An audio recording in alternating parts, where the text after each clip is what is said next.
And we're live. Hello, friends.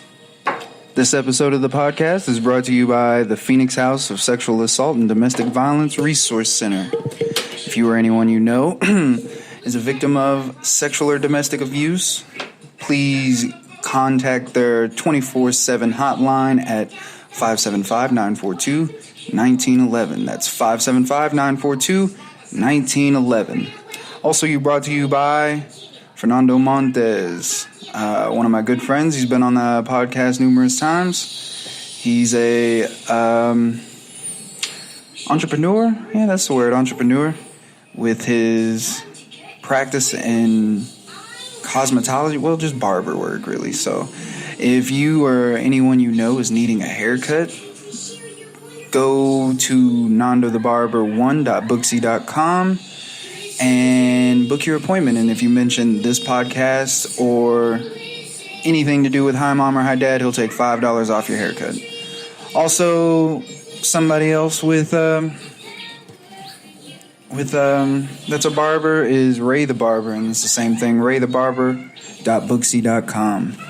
I don't believe he's running like a special or anything if you mention this podcast or anything, but he's also an up-and-coming barber out of Hobbs, so go hit them up if you need your shit lined up, your shit tapered up, you know what I'm saying, your motherfucking shit split. It's also brought to you by Marquise Wiggins. Marquise Wiggins is a really good friend of mine. Me and him grew up together. He's also an up-and-coming guy out of Hobbs. He does skits, motivational speeches, and dance videos, so go check that out. Also, Gregory Brooks. Greg is also a really good friend of mine, and he will be on the podcast pretty soon, actually, so... But Greg is also out of Hobbs, but he's in Albuquerque right now, and he's working on his music, his dance videos, his skits, all that stuff. Go check all that out, and I'm going to put all this stuff, I'm going to try and put it either in the description or in the video, so. And last but not least, Gabriel Gerardo. He's got his Twitch going. I think it's Replenish. Yeah, so go check that out. I'm going to try and put it in the video too. Oh no, that was one more. Isaiah Science. He sells wristwatches and, from what I've seen, glasses. So go to www.icticstyles.com. That's www.icticstyles.com. That's it for it. Let's fucking get into this podcast. And there we go. We're live, bro. What's up, man? What's up? It's nice to have you in. I haven't seen you in forever, bro. It's been like, if we had to say, at least like 4 years, 3 years, something like that. I mean, you've been around. Like, I see you around, but to like kick it with you, it's been like... Yeah, it's been a while. Yeah, So tell me how you been, bro. Tell everybody what tabari's about. Because this is their first interaction with somebody like this. Man. Well, shoot, dude, I've been just straight family guy. Yeah. Just training hardcore and just been with the fam. Yeah. Traveling a little bit here and there. Yeah, I see y'all's pictures, bro. Y'all be going to extravagant. Yeah. We're going on a cruise next year, actually. What cruise are you going to? The fucking... Hey, babe, which cruise is it? The Caribbean? Yeah, the Caribbean cruise. So, like, what, Cozumel or... I think it's Carnival. Carnival? Or the Carnival cruise, but we're going to, like, Cozumel and then, like, a part of Jamaica and okay. like, Cuba or something like that. Dude, that's going to be awesome. Your first cruise? Yeah, I've never seen the ocean, bro. No way. No, I've never seen the ocean, so I'm, like, mad excited because... Yo, you're going to love it. I don't even want to spoil it. You're just going to love it, I promise. Is there, like, a lot of lights on the boat whenever, like, it's nighttime? Because I really want to go and just look at the stars one time. Yes, and, this cool thing is you're probably sailing with another boat, too, another ship that's, doing it the same track, but just a little longer or maybe even a little shorter. Yeah. So you'll see that boat, like, maybe... a mile away, it looks like, and no, it's still pretty big, but it's bright. You see all the lights around it, and you look up, and I mean, it's barely any like light pollution. Like, when you're out in the ocean, it's like a whole different world. It is a whole different world, bro. It makes you. It's almost like you're just in a whole new element. You are in a whole new element. You start to think about what if this boat crashes? What if this, I mean, that seasickness is real, man. That's the main reason why I've been terrified to go to like the ocean, because I'm like, if this boat goes down, I couldn't imagine having to be like, well, I gotta swim back. Like, I gotta do something. Do you want to survive? Oh my God. Are you just gonna sit there and like accept what's happening, or are you gonna try? Like, yeah, I swam like 50 miles. Imagine swimming all day. Dude. All day you swim to a complete exhaustion and your fucking shoulders just plow. You can't do anything. You're just laying there, and then you realize like people find you and they're like, "Oh yeah, he was swimming the wrong way." Oh, he was swimming away from land. He would have made it if he was going the right way. Away from help. Or imagine like going all day and you're like pacing yourself. Say you have a life jacket or something, and you pace yourself. Yeah. And then whenever you go to sleep, you wake up and you're back to where you were. Oh my gosh, that would be horrible. Bro, that's what I'm saying. Like, I can't fuck with that. Because once I think about that, and then I automatically start thinking about what? The Titanic? So it's like... At least you're in warm water, though. I couldn't imagine it being unbearably cold. Yeah. As soon as you touch it, you just go into a shock. If I was in it, I'd be like, all right, this is it. I'm trying, bro. I'm just about to let this... But drowning, man. Dude. Yeah. Drowning, I would rather die of like freezing to death, so I would like try and just freeze to death on something than drown, because drowning sounds terrible. Dude, so it's terrifying. You know what? Both of those deaths I wouldn't wish upon my worst enemy. Those are drowning, burning to death. Yeah, just crazy. You know what's crazy, man? I was supposed to have a fight this Saturday. What happened? I don't know. I was supposed to be a boxing fight. So this Saturday coming up? Yesterday. Yeah, so I don't know what happened. It's just it's supposed to be in El Paso and just didn't happen. I feel like a lot of the fights that you said a lot of the people just pull out of them last minute. Yeah, well, it's been a mixture of both. The majority of my opponents just been pulling out. So it's been since frustrating. September since I've gotten nasty. I know. I was like, it's been a minute. I was going to ask you when's your next fight is. It has. But I've been doing a lot of other stuff like jiu-jitsu tournaments, boxing. I bet those are fun. Those are fun, Jiu-jitsu tournaments, that's just like, it's kind of like boxing, because you get to focus on one aspect of fighting. Well, yeah, exactly. Well, jiu-jitsu is like, it's a grappling. It's like chess almost, because you have to like give up certain positions to get other positions, and you have to make them think you don't know what you're doing at the same time. Yeah, exactly. Joe Rogan got me onto fucking jiu-jitsu, bro, and I started watching like Eddie Bravo and them do jiu-jitsu and Hoist Grace. Is he a good jiu-jitsu? Yeah, bro. Yeah, the Gracies. They're great. There's Gracies everywhere. It seems like, and now 10 Planet Jiu-Jitsu is starting to be on the map, which, they have one in El Paso, which is a really good school. I saw a fucking... I think it was a jiu-jitsu match, but it was like 5-on-5. Or they it was... They had like a team of 5. I don't know if they would go one at a time. I know what you're talking about. It's a group, and if the person that's it's tapped, like say if it's one of the 5 people gets tapped on the other team, then it's 4 against 5, and then so on and so forth. See, I don't know if it was like a whole MMA fight, because I know they have the MMA where it's 5-on-5, and they have like 5 different refs in there too. But I think this one was you have a team of 5, you set up your rotations basically, who goes this time, and then the other team does it, so you don't know who you're gonna go against, and sometimes you just get mismatches, but whoever wins best out of 5. That's who wins that bracket, and then you move on to the next one, and then you pick out. That's pretty cool. That's a cool way to fucking do it, right? Because you don't know. Like, I think Eddie Bravo was talking about it. He said like this. Our smallest guy, he was like 135. Yeah, and that's a cool thing about jiu-jitsu. It doesn't matter how much you weigh. Exactly. So like they have that like in jiu-jitsu tournaments, for example, like the last one I just went to in Lubbock, you have like your gi and no gi in your different divisions, and by weight, by a gap of weight. Like, so I was in the 130 to 145 pound, and I weighed in at the highest I could. I weighed in at 146. You get that 1 pound leverage. So I try to be as big as I could. I know that's a big thing of fighting, like how much weight you're taking in there, because you have to put it on somebody sometimes. Especially with these grappling tournaments, the wear and tear. Every little variable matters. Yeah, so like, but then after you win in your division, it's a thing called like, I guess, some like black medals. what is called the absolute division, where a small person like myself can go up against a like a 6'2", 220 pounds. Yeah, I'm able to submit him. Then it's another person. But it's no weight class. It's just all about skill and that. Yeah, because it really is all about technique. Yeah, sometimes like if somebody's has bigger limbs than you and they could grab something much easier than you could. Guys, man, those guys are just won't break because they're so freaking strong. Exactly, but I feel like technique outworks everything. As long as your technique's there and you know what you're capable of, I'm pretty sure you can tap anybody. Yeah, exactly. Yeah. So that's why I like, because not everybody can.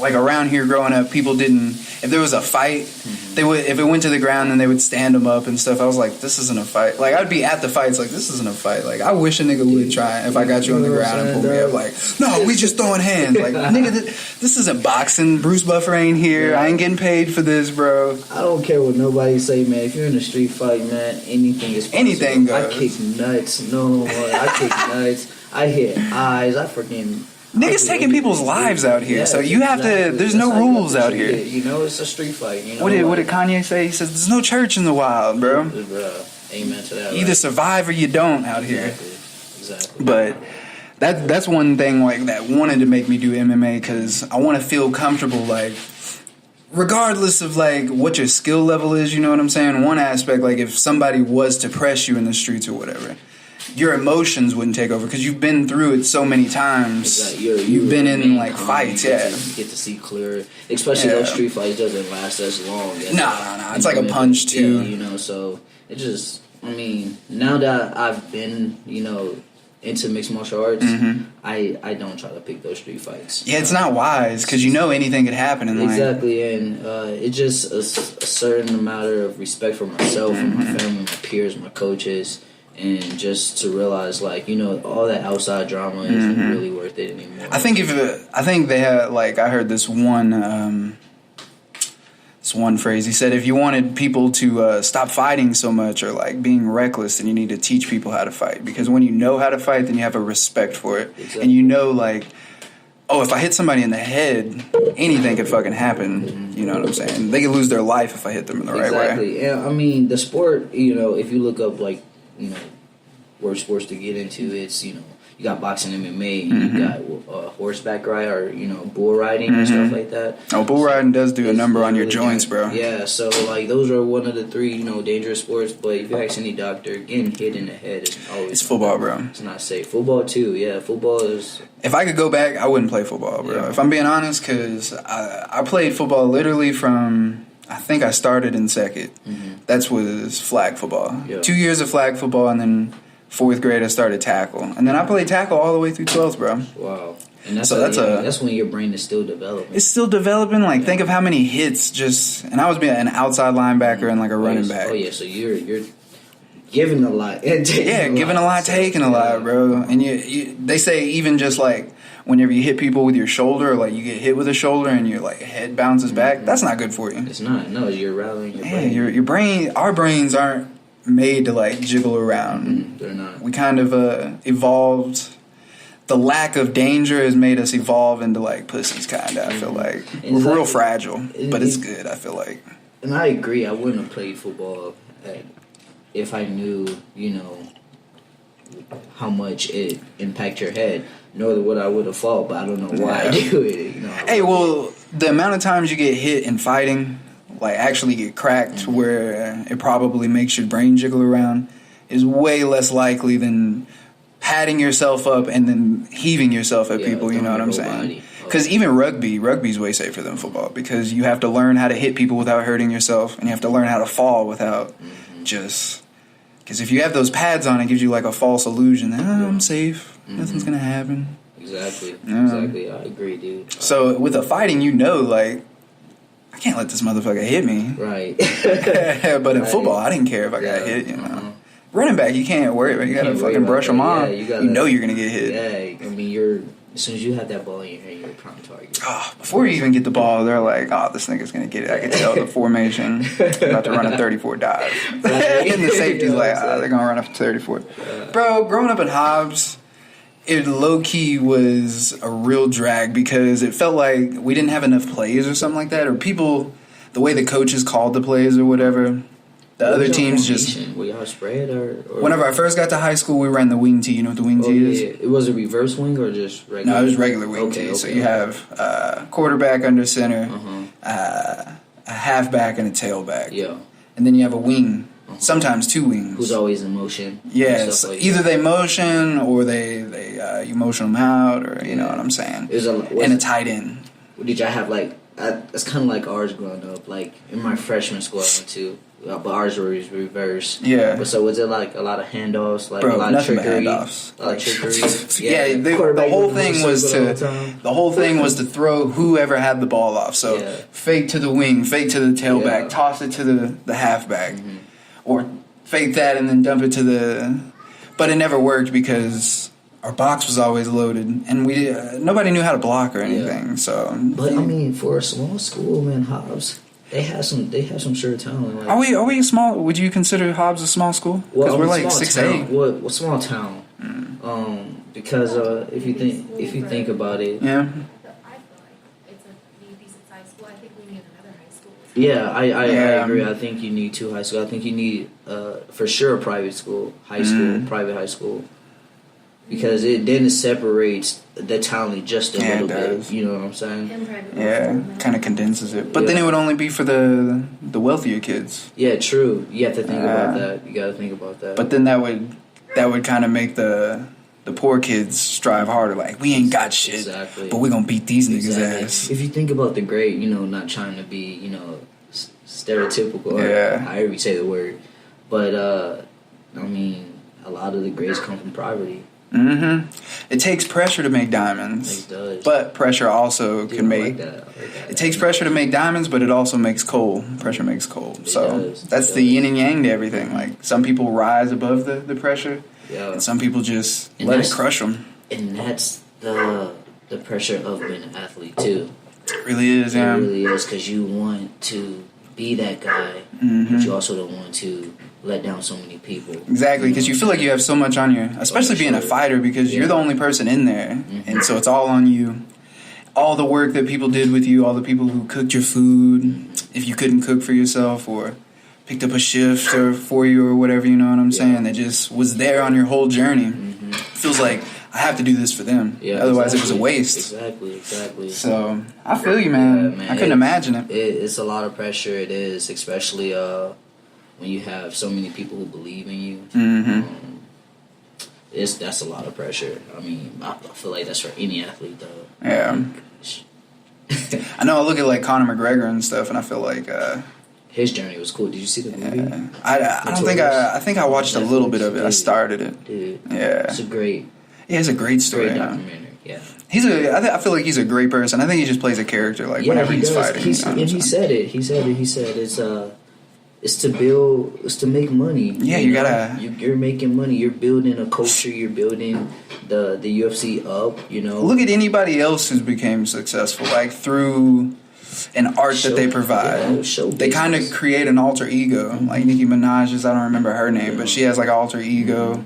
Eminem has an alter ego. Like you make an ego for what people want to see. You know what I'm saying? Exactly. I feel like. And to become successful to a point like that, I feel like you kind of have to be a psychopath. You do. Yeah. You know what? That's one thing I learned whenever I lost all that weight, bro. I had to become like a psychopath about it. You look really good. I appreciate it, man. It fucking took... You look really good. I've seen the journey, so I've seen, like... I've been watching, so, like, I've seen, like, the pictures of the weight loss and the grind in the gym, because, like... Shoot, even losing weight is just such a big obstacle to do. Really, it was like the first obstacle that I said, you know what? I'm gonna make a goal. I'm gonna do it. I'm gonna try to do it. I was like, what sparked that creativeness or something like that. I guess we were in Ruidoso. We were on our honeymoon. We just got married. Dude, congratulations! Oh yeah, I appreciate it. Thank you. It was like, but we were in Ruidoso and we were chilling there.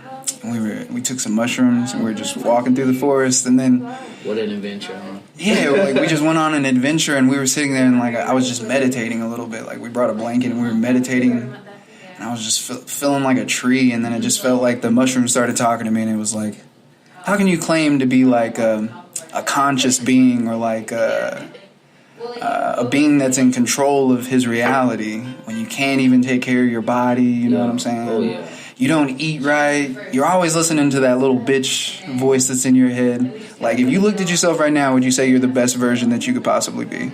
And as soon as I was like, I'm not. And then it said, I can answer that truthfully. But you can be. Yeah.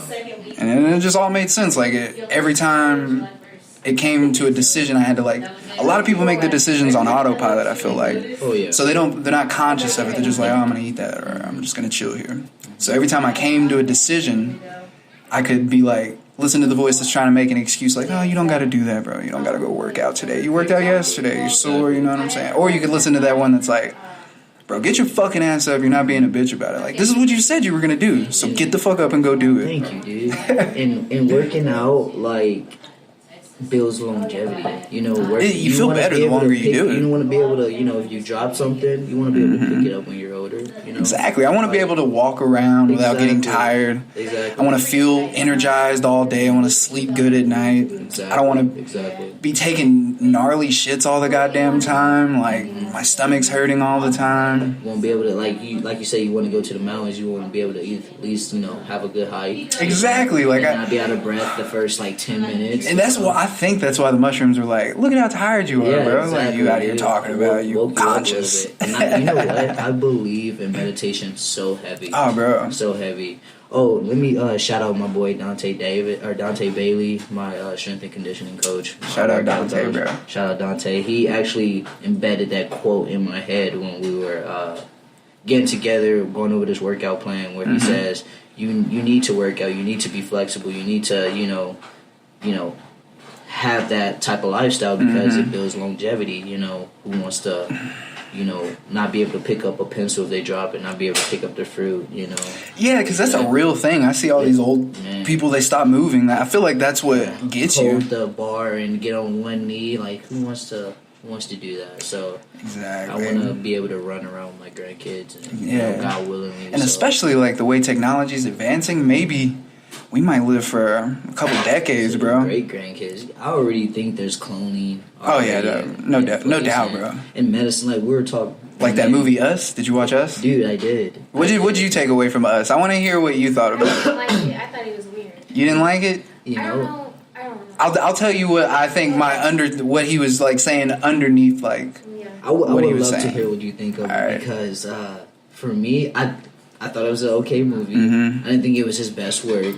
But I didn't understand the meaning completely behind it. See, and that's what I thought at first. Until I started like thinking about it, I was like, okay. And then I went and watched like somebody break down the movie, like somebody who studies film and like. Maybe I need to do that, bro.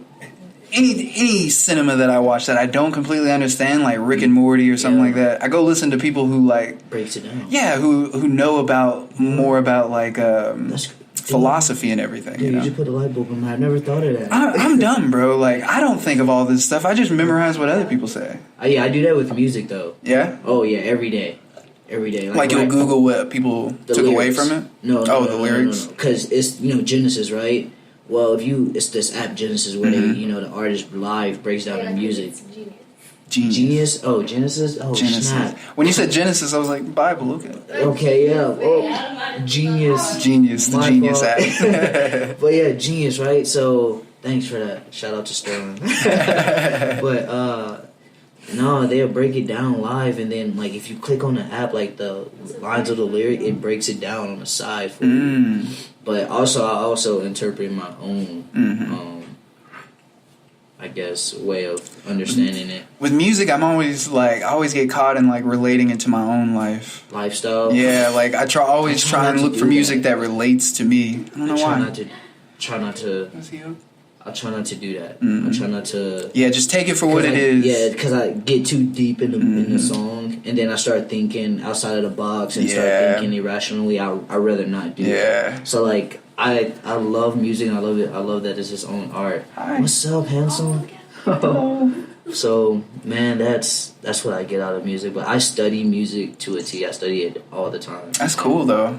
Like right now, I'm a huge Chance the Rapper fan, and so he came out with this song, "Groceries." You gotta hear it, man. It's a dope song. I like Chance's music because he brings like a just a different vibe to the mix. Exactly. I get tired of listening to the same thing from multiple artists. They all sound the same. Yeah. Did you listen to Tyler, the Creator's new album that just came out? It's like Igor or something like that? I haven't. Is it nice? It sounds a lot like Kanye, bro. Like, he's going down like a Kanye I'm a route. huge fan of Kanye. Oh, bro. Huge fan of Kanye. Yeah, Kanye was in, I think he was on the I album. know a lot of people don't like Kanye, but Kanye's Kanye, bro. Dude, super big. Shout out to Kanye. Like I said, you don't get to be one of these revolutionary people and not be a psychopath, bro. Exactly, and they have a class over his brain of music. That's what I'm saying. That's what I'm saying, bro. And then they have one. They have two classes in Central LA. You know, the Studio of Music. They have another class. Just over think about the way mental. his brain fires whenever it's like interpreting music compared to like yours. Because like all the little signals that go off, it could be completely different for everybody. Exactly. So it takes somebody who's a little off to add something. And I still think that his performance after his mom died, when he did that live performance, when he made the beat himself on stage. Yes, dude. Bro. How could you be so, dude? Heartless, man. Dude, that, bro, getting emotional thinking about it. That was awesome. It was good. And you know what? I'm glad you know exactly what I'm talking about. Because I asked other people, they're like, no, I was like, dude, that was one of the most iconic. Yeah, it made, when you brought that up, it brought in like an emotional reaction in my chest. It made my chest get tight. I was like, oh.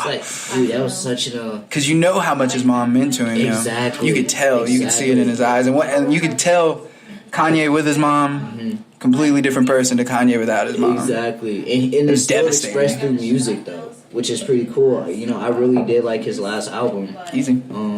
I really loved his last album, and it was pretty awesome. Sterling, she felt some type of way about it, but some songs on it was just really dope. I really liked it. I think I listened. His last album, I think I liked a lot of the music on there. Especially when he opened up about his family. Still about his mom. I realized that at least one song in the album is still about his mom and how much he's grown and how he wants to. You know, that shows you like where his priorities and stuff are. Like calling him crazy, no, he's just coping with life, man. Exactly. Trying to be okay. People cope with life differently. Yeah, people do it. Like people want to make people out to be the bad guy when people just want to feel okay most of the time. Exactly, and that's what us people don't understand, that you know they can't cope the same way you do. I had to learn that in a relationship. Honestly, I had to learn that too. It's hard because you expect people to pick up on the same things you pick up because you know your standard and people should meet your standard, you know. Exactly. But you don't know. Once I realized like everybody's brains fire differently, that means reality might not even be the same for everybody. Like the way I see everything may not be the way that you see everything at all. It could be completely different. I agree. Which is crazy in itself. So once I realized that, and like people are just, once I had a kid, I was like, people are just developing kids, and some people just didn't learn lessons like whenever I learned them. It's like it just made me. People are just people, man. They're just out here trying. I can't judge nobody. Like you really can't. So have you been watching any fights lately? Are you like, so I know you say you watch a lot of Joe Rogan podcasts and stuff, and I'm always watching Joe Rogan podcasts like all the time. Yeah. And so, like, do you ever watch him like at UFC events? Do you ever watch him like him commentating the UFC? I don't. Who's your favorite fighter out right now? I think my favorite fighter is John Jones, bro, because he's just fucking. It's like the LeBron James of fucking MMA. You know what I'm saying? He's just a freak of nature. But other than him, I like Stylebender. He's pretty nice. So unique. I like watching Khabib wrestle because he's a fucking monster. Yeah. I just like watching like the people who are just dominant at what they do. You know what I'm saying? Because like Connor's a counter puncher, bro. Yeah, catch your ass real quick. And he has a karate style too. You know, not a lot of people knew that. You know, he started with karate. You would think they would be able to tell by like his stance and the way he throws punches, though. You'd think, but it's a. Who's your favorite fighters, bro? You know, right now, who's out right now? Dude, I like a lot of people actually. But. Who do you want to see fight the most, right? Like right now, you know who I'm really enjoying watching is Cowboy Cerrone. He just got in a. Who was it? With the hammer on his chest. Oh, that's Thiago Santos. Okay, so but he's going against John Jones. Mm-hmm. I think that's going to be a scary. You think so? Scary. I don't know. It's just because anytime John fights anybody, he takes whatever they're good at and he just uses it against them. Like, okay, you're a good striker. I'm going to show you how to strike. Yeah, true. You're good at wrestling. I'm going to show you how to wrestle. True. You know what I'm saying? I know, like, how people would say Lionheart, you know, had a chance. I didn't think he had a chance. I even told Sterling. I was like, he's going to be good, but he made him seem like he was a rookie in the game in that whole 5 rounds, right? Yeah. Thiago Santos, I mean, he's just bred a little different. You've been seeing how he's fighting lately. I've watched, ever since he went up to light heavyweight, I've watched all 4 of his fights. Oh, man. He's been dominating, too. Dominating, finishing every single fight, you know? Man. So, against, like, raw talent. You know, so this is an exciting guy. I can't wait to see what he could do. I think he has a chance, but I don't overlook John Jones. I know John Jones is the real deal. And you could like, there's a fire in John. It seems like there's a fire in his eyes right now, bro. He's pissed the fuck off. Yeah. He's like, let me fight. I don't care. Again. I just want to fight. Yeah, exactly. He was off for 2 years, like in his prime, basically. He's in his prime right now. You know what I'm saying? And people think he's at the end of it right now. You know who I'm afraid of John Jones for? Not Thiago Santos, but Johnny Walker. Have you seen Johnny I think Walker? I've seen a couple of Johnny Walker highlights. Like, what, 6'7", 6? Dude is freakish and moves so fast, bro. Just so fluid, man. Yeah. I mean, he spent his whole time in Thailand learning the art, and for a guy to move that fast, I mean, he's been knocking out and finishing guys in spectacular fashion. I'm gonna have to. I gotta get up on that UFC, bro. Because I like. Usually, if I'm at the gym, it'll be on, you know, and I'll watch a. No, I'm obsessed with it. Like, you have to be, bro. If it's not over podcasting over it, you know, John. See, that's how I'm about podcasts. I can listen to podcasts all day, bro. Yeah. Oh yeah. I have like 10 different podcasts I listen to. Oh yeah. Yeah. Dang, dude, that's awesome. Yeah, because I'm trying to get good at this shit, exactly. bro. I mean, that's how you learn. Yeah, exactly. You got to watch other people and what they bring, and how you can mix it with yours. Exactly. And you know, the style I tried to imitate for the longest time when I first got into the sport of mixed martial arts was Rashad Evans. Shout out to him because he just got inducted to the Hall of Fame this year. You know, I remember whenever he was like a coach on Ultimate Fighter. Wasn't he a coach on Ultimate Fighter? Jackson. Yeah, and that's when Rampage ripped the door off and shit. I remember watching that whole season. Yeah, man. I mean, you're talking about a humble, dominant, you know, wrestler based, and I mean, just could light it up on the feed. So he's not even that. He's as old as Forrest Whitaker, isn't he? Forrest Whitaker. How old is Forrest Whitaker? I don't know. I feel like Forrest Whitaker is like a pioneer, bro. 40. Rashad Evans just turned 40. That's what I believe. That's what I believe. Yeah. How old is Forrest Whitaker? Let's look that up. Forrest Whitaker is 57. Holy. Oh no, that's the wrong guy. No, Forrest Griffin? Is that his name? Forrest Griffin. You know, how old is Forrest Griffin? Against Forrest Griffin. Forrest Griffin is 39. Yeah, so they're about the same age. Still fighting, bro.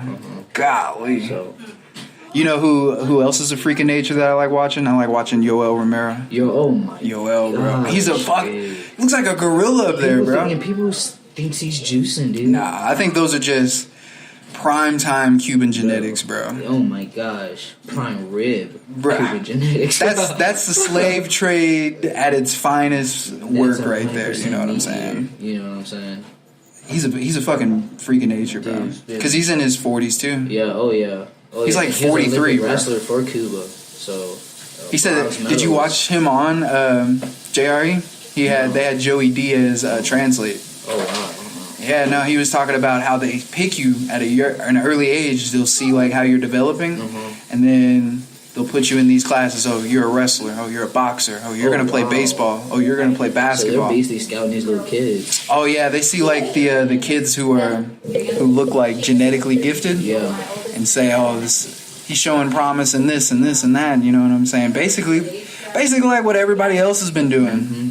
But whenever you condense it like that, and you have all that slave labor, you know what I'm saying? I don't care what nobody says. Slavery is what I feel like that's what made African Americans in America a little bit, the gene pool just a little bit better. Yeah, it made us peak a little bit. Because look at all the other sports African Americans are taking over. Well, yeah, the NBA is 80% African American. They own the NBA. They own most positions in the NFL. All the good ones, at least. I mean, it's starting to become like more. They're taking over quarterback. Yeah, bro. exactly. And that was like white people were not giving up quarterback until they were like, I throw it better than you, bro. I throw it better. I run faster. Soon as Michael Vick got in, bro, they fucked up letting Michael Vick throw the football, bro. Kyler Murray, first overall pick of this year.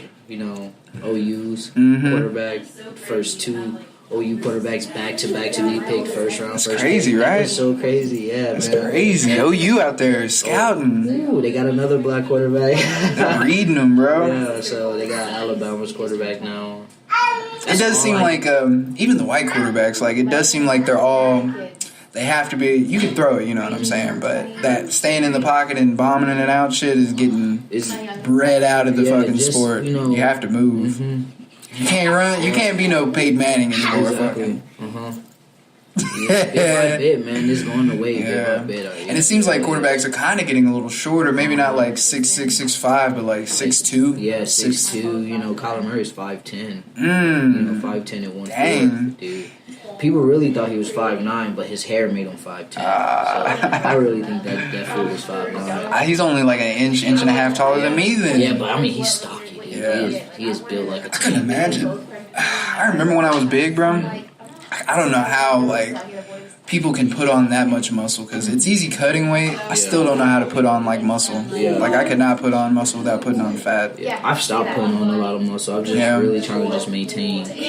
Yeah, trying to stay around the same here. weight, man. When I got into fighting, I weighed 168. Man. And now, man, I'm my walk around is 133, up to Yeah, you used to be pretty swole, bro. Back when we were roommates and stuff, you were pretty swole. When I was pushing 168, 170. Man, that's more than I weigh, bro. I weigh 160 right now, and I'm like an inch, 2 inches taller than you. So you had a lot of muscle on, man. I mean, I was benching 285. Jesus Christ. That's what I was benching when I was a senior. Yeah, that's the most I've ever benched. 285? Yeah. I think that's what I got into. 305 and I couldn't get it all the way up. I wanted to hit the 300 club, could never get it though. Yeah. And then I got out of football and I was like, what the fuck am I lifting all this heavy weight for? Yeah, exactly. My joints and bones don't need this. You see how power lifters, they get all fucked up after they stop power, and bodybuilders. I mean, it just comes to a lot of fat, dude. They don't take care of themselves. Have you ever thought about bodybuilding or anything? No, I haven't. I wouldn't want.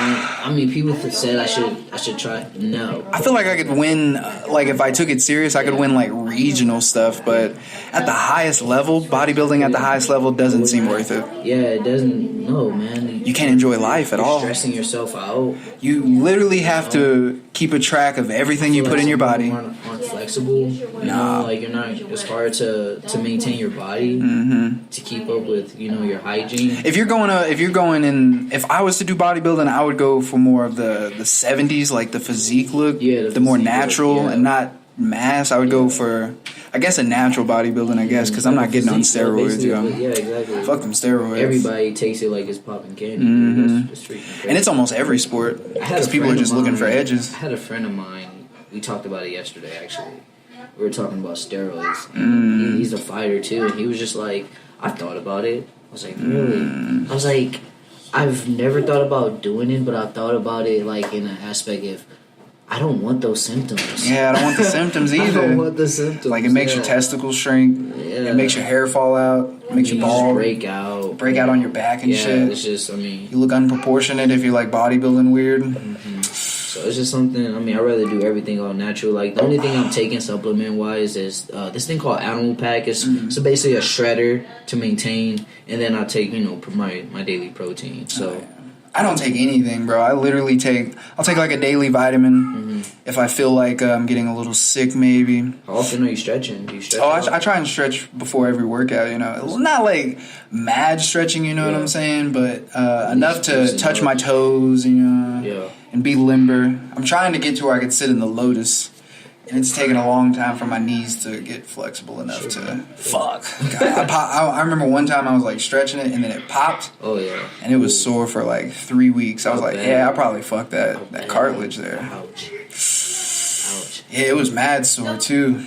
So if you thought about get into mixed martial arts, what field would you would have learned first? Like, what would you would have wanted? What would I want to learn first? Like, what would be your base? Like, for example, mine was wrestling. I grew up wrestling. Yeah. Right. So, like, what would be your base? I think I would want to learn like Muay Thai first. I guess. Thai? Yeah. Elbows and kicks. Yeah, elbows, kicks, and punches and all that stuff. Learn how to use all my limbs as like a weapon. Muay Thai is using the 8 deadliest bones of your body, which is your knuckles, your elbows, you got your knees, and then you got your shins. Right? So those are like the hardest, hardest thing in your body, man.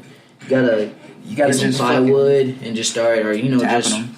It's tapping or use repetition on the bag, on a hard cement bag. We have a hard cement bag on there. You gotta I read you have to make like little micro fractures, that way they heal, they calcify, and then eventually you just got thick ass shins. Yeah. But I need them, bro. My shins, I could like, boop, and my shins would, I would fucking die, bro. Yeah. My shins are weak. But yeah, that's what, I think that would be my base, is Muay Thai. That's the first thing I want to learn. And then after Muay Thai, then I'll probably go to Jiu-Jitsu. Learn a little Jiu-Jitsu. Or just do both. Yeah. I mean, I Muay Thai 2 days, Jiu-Jitsu 2 days or something like that. I highly recommend trying to learn 2 arts at once. But like right now I'm strongly on jiu-jitsu right now. Like I had a phase where I was just strongly on boxing and kickboxing, so I was learning those 2 arts at the same time. But is it easier to get jiu-jitsu fights than it is to just get regular fights? Well, jiu-jitsu's are tournaments. It's not really like a solo, unless you do like you're going against another team, like you beat Gracie against 10th Planet or something, and they make this whole like convention or a venue just about jiu-jitsu. But, no, it's not, man. I'm training for one right now. We have one June 8th. So, and it'll be in Santa Fe. Nice. So we're training. That's a good time. Man, what do y'all plan on doing in Santa Fe besides like that? Have you ever been to Meow Wolf over there? No, I you know what? I've only been other than fighting. I really never go out to eat there because I usually stay at the casino. Or something. Meow Wolf's not a place to eat, bro. What is it? It's like a psychedelic museum. No way, bro, babe. No way. Meow Wolf, because they're going to Santa Fe in June. Oh yeah, go to that. Meow Wolf. Go to that. Oh what? Okay, bro. It takes you into little. So you walk in, bro, and like you pay for a wristband. You can stay there all day. Like you leave, come back. Yeah, remember we have a jiu-jitsu tournament. June 8th. She said we're going to Santa Fe. I mean, we're going to Santa Fe, and the cool thing is, I coach kids in jiu-jitsu and wrestling and boxing, all that good stuff. That's pretty dope. So yeah, that's fun, man. It helps a lot with something I want to do in the future is be involved in the community. So same here, bro. That's why I'm trying to make this platform. That way I could like help everybody else come up. You know what I'm saying? Because I feel like those people in general who's really good in sports or really good at academics, you get their name out there, right? Exactly. Like help each other, help everybody. And the cool thing about jiu-jitsu is you can start at a young age and compete at a young age. What's like the youngest one? I think it's 4, right? 4? So, I might I'm about to get custody of my other son. I might, if I get primary custody, because she's fucking up, you know what I'm saying? But if I get primary, I'm going to put him in a little that's something. Good for you, good bad for her. So. That's on her, man. She's making her own decision. I just wanted to be a part of his life. She wants to fuck around. I know you've been battling that for a while, and it's good to see you're still like on top of that. I know I didn't ask, but the fact that you brought it up, it reassures me that you're still on top of that. Oh yeah, bro. Like people don't understand that's a long process. Yeah, and you have to be. It's not like a race. They're gonna drag it out, and they're gonna make you feel discouraged about everything. You know what I'm saying? And the fact that you're showing consistency to everybody that's involved, the judge, the court system, people see that, the outsiders see that, so that just helps you even more. You've been just straight on it. I applaud you. It's been 4 years now, you know what I'm saying? At least 2 years of legal battles, you know what I'm saying? I went through 2 years of trying to be an adult, like, okay, I can respect you, you respect me, let's work this out. Yeah, trying to do it without going to court. I don't fuck with 12, you know what I'm saying? Exactly. The legal system ain't for us. Yeah. It's so everybody else can get paid, but the niggas there. Exactly. The lawyer's getting paid, the judge is getting paid. They don't give a fuck about you, bro. Not the person in the orange. Nah. In the orange and the white, man, they ain't. Don't even get me started on the legal system, bro. Like, That's a whole thing that needs to be tore down, I think, dude, and rebuilt. If you ever want to have a podcast just over that, man, I'm so involved. We'll come with some notes and shit. Dude, come with some what? Yeah. Have you ever watched Adam's Ruins Everything? I don't know. What is that about? It's it comes on True TV. We have like Hulu. Okay. So we watch like all of our TV on Hulu. Yeah. But he takes like all these little subjects, and then he play like all the other actors play like normal people. You know, well, this is what I thought, and then he actually hits them with facts, and then they'll bring up like. Their sources. They put their sources and everything, but it teaches you a lot about shit you didn't know. Like, is it like 100% fact details, or is it like more like conspiracy types? No, like okay, they don't just put out like what they think. Everything they have has a study to it or whatever. Okay. No doubt, it leans left. They lean more left on their ideas or whatever. Yeah. But they're all facts. They're not going to put out false information. Yeah, of course. No. So that's one thing I respect. I take everything with a grain of salt because. It seems like they're always trying to sell you on which team you should be on. Mm-hmm. Are you going to be Democrat? Or are you going to be Republican? Are you going to be fucking pro-life, pro-choice? Are you going to be Black Lives Matter, Blue Lives Matter? Exactly. Dude, they just keep trying to divide everybody. How do you feel about these states starting to change their views about abortion? And after 8 weeks, no abortions, and then some states are not even allowing abortions. I say... When it comes to abortion, I say, why can't people have abortions? And people say, well, it's because we're protecting life. And it's like, okay, so just human life and just these lives, like unborn fetuses. How come nobody cares about, the mosquito you killed earlier? That's life. How come nobody cares about the trees you killed? Or the animals you're killing? Anyway, life is eating itself constantly. I don't care about the loss of life. There's more death than there is life. You know what I'm saying? So... You can't buy me on that. So I personally say I wouldn't get an abortion after 12 weeks, because 12 weeks seems like a period where you could find out and then make a decision. You know what I'm saying? Weigh out all your options, and after 12 weeks, if you haven't figured it out, just go ahead and have the baby. If you don't want to, give it up for adoption. Exactly. But that's me personally. I can't tell somebody who's 13 weeks pregnant that says no, I want to get an abortion. It's like no, you can't. But I mean, I you know what? I feel like it should be, carrier's choice in any stage, because I mean we're already killing each other through heroin, through the drugs, I mean through everything, bro. War, giving that out, Yeah, they're just giving it away, bro. They're giving that heroin out. That legal heroin, that Percocet, they're giving all that out. They just give them away like candy, bro. Exactly. So I get nervous whenever in a way you're still maintaining people. Population. That's what I think. That's what's going on. Is they're trying to maintain population. They're trying to control. Yeah. I mean, we're not Asia. Why try to? I mean, why try that? We're only getting bigger. Exactly. So I feel like there's so much hypocrisy that's already in our social day-to-day life. There's so much hypocrisy. People say they get mad at a nigga that does heroin, you know what I'm saying? Oh, fuck that nigga. But the same person eats McDonald's and... Every day they eat McDonald's. Or they'll drink soda all day, every day. Eating sugar all day, every day. How is that an any better addiction than that person doing heroin? I couldn't tell you couldn't eat McDonald's all day. Right. You can't tell that nigga you can't do heroin all day. Exactly. Who's you to say when you're... It's not your life, right? Yeah, exactly. People just want... They're like, this is how I feel, and I think everybody else should live like that. It's like, nah, bro. You have your own life. Let everybody else... As long as it's not affecting somebody else's existence, what does it matter? Exactly. If somebody's giving their kids heroin, you know what I'm saying? Okay, put that nigga in jail. What are you doing, bro? But if you're just doing heroin, I caught myself. It's don't be doing heroin if you got kids, bro. Don't be doing it. Well, I mean, have you read any of the research where they build facilities where people can go do heroin, where they provide needles and people that stand by and check their vitals, make sure they don't overdose and everything? No. Not only does it create jobs, but it stops overdoses and it slowed down addiction rates because it helps people get on top of what they're doing in life. You know what I'm saying? Because it turns it into a normal thing, just like somebody who's man, I'm drinking too much. I need to calm down. But if you're doing heroin, you know what I'm saying, and you're in that shady part of life and you're not around anybody and it's already not normal for you, I feel like you just stay there because you try and distance yourself. But when it's normal, you still go around people and you see how it affects everybody that's around you. Dude, I didn't know that.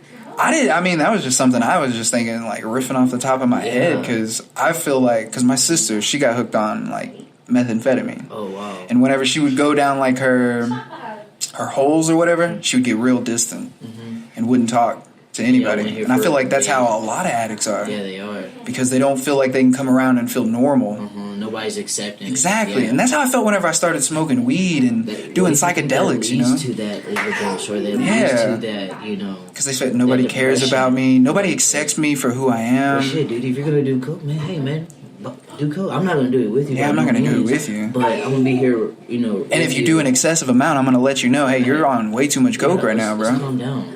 Yeah, you're being too much. I don't want to be around you now. And, you know, I've been that guy. Yeah? I have. Yeah? What? That's how I was with acid. Like, when I first started doing it, I did it way too much, bro. Like, I was doing it maybe, like, once a month. And that's way too much for me. I need it, like, every 12 months, every 6 months, maybe. I mean, when the first time I ever seen, like, any type of hard drugs was when I came out to New Mexico. Man. Like, yeah, it's just like, wow, this you about to go to work, this babe? is what everybody is doing. You know, like, this is all there is to do around here. I go to the dorm, you know, and it was like a dorm apartment. I got my, you know, roommate, you know, got 4 lines for everybody trying to initiate us to college. It was weird, right? Yeah, it was just really weird, man. Just really weird. Way different experience than, especially like, because you only went to high school. Like, you went all the way through school in Missouri.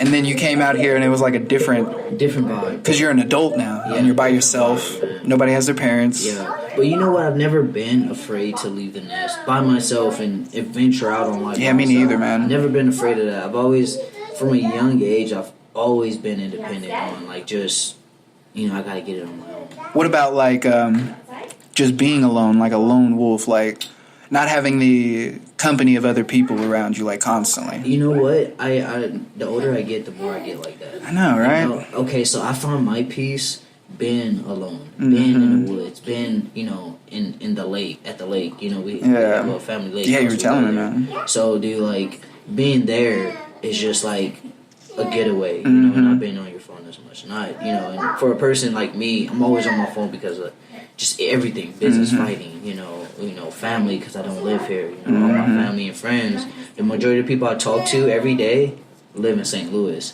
So that's. You're like in your own little bubble here. In my own little bubble, man. Like, that's how I feel too, man. I used to be that guy when I first got here that everybody knew. You know, everybody, you know, I knew where the party was. Yeah. You know, that's how I kind of was back at home. I was a party person. Yeah. But when I go to Arkansas and go to my grandpa's place, it was a completely different escape, right? And so, like, I started to think about stuff. I started to, you know, brainstorm. I'm like, dang, man, I really like to be isolated. You know, I started getting into hunting more. Something that, you know, it's an isolating sport. Oh, yeah. Isolating gaming sport, right? Yeah. You're by yourself or you're with, you know, another, but it's not too many people. Oh, yeah, that's fine. Y'all can go outside or anything, whatever y'all want to do. I start to get, you know, I don't want to get claustrophobic. I don't want to get anxiety because a lot of people's around me. Yeah. I started to form that isolation phase. Like, I just like to be, I really do like to be just around my little small circle. Yeah. You know, I'm more comfortable. I can be myself, you know. And you know what I've realized? That's how a lot of people who do a specific art, you know, music. Yeah. You know, a lot of people like to be on their own, like Travis Scott, for example. If people really know who Travis Scott is, he's a person who doesn't like to be. I watched him on an interview where he was talking about Mac Miller the other day, I think. He likes to be on his own, man. Yeah. He likes to be by himself. So I feel like that's the way I am too, man. Like, whenever I first went off to college and everything, I always felt like I needed to be around people. Yeah. And we had mad roommates whenever we all lived together or whatever. And then I kind of like started feeling what it was like whenever I lived on my own. And once I started living on my own, I was like, man, I really do like only tolerating myself. You know what I'm saying? Exactly. Like, sometimes it's exhausting, like, when people are always around you, having to tolerate, like, having people around you because you can't be. Especially when you're in your own shit. Yeah, exactly. Yeah, especially, like, if you're in your house and let's say you can't be yourself around these people, like, you have to act a certain way, like, oh, they don't fuck with this or they don't do that. So you can't do what you want to do. And then, once I started, like, tripping real hard and like actually like healing from my past and stuff, you know. Because at first when I started doing psychedelics, it was just to have fun or whatever.